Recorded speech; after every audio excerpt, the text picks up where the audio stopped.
Be a rough road ahead for the next big thing in local street improvements.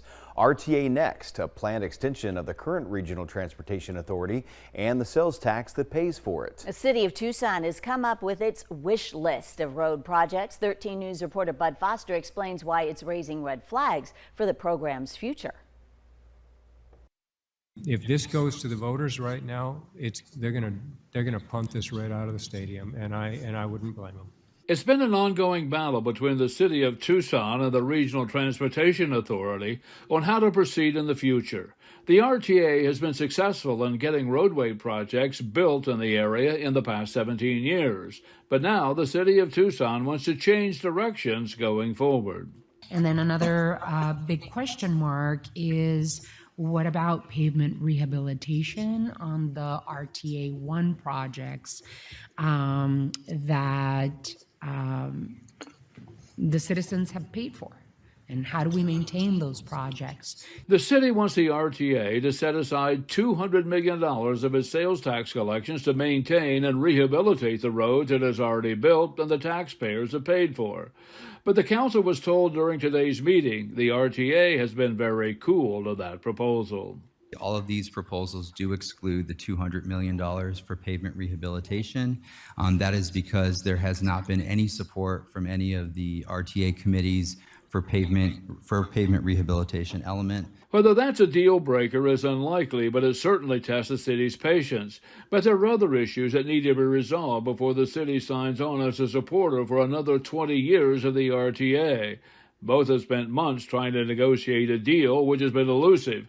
City transportation officials showed the council's 2 proposals today, which did not get a rousing reception.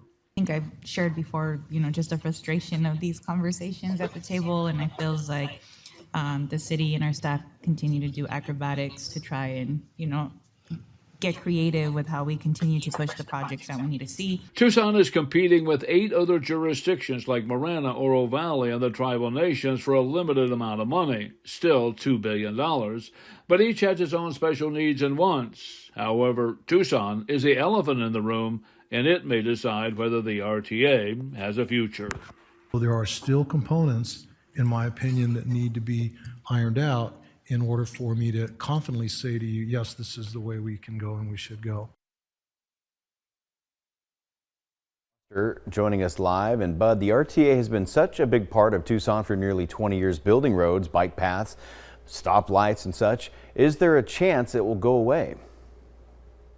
Well, yes, there is quite a possibility. Ultimately, it'll be for the voters to decide if it gets to the ballot, but it may get to the ballot without Tucson participating. I've heard from a number of people the RTA needs Tucson more than Tucson needs the RTA. Tucson says it doesn't need more roads. It needs more safety, things like bike paths and more transit and more sidewalks and those kinds of things, but it's not sure whether the RTA will fully fund those. So right now, it's still up in the air. We should know more maybe in the next couple of weeks when the RTA has their next meeting. Dan, Brooke. All right, Bud, we know you'll keep us posted. Thank you for that. And happy birthday, by the way. Happy Hope birthday, you had a good day. Thank you. Thank you.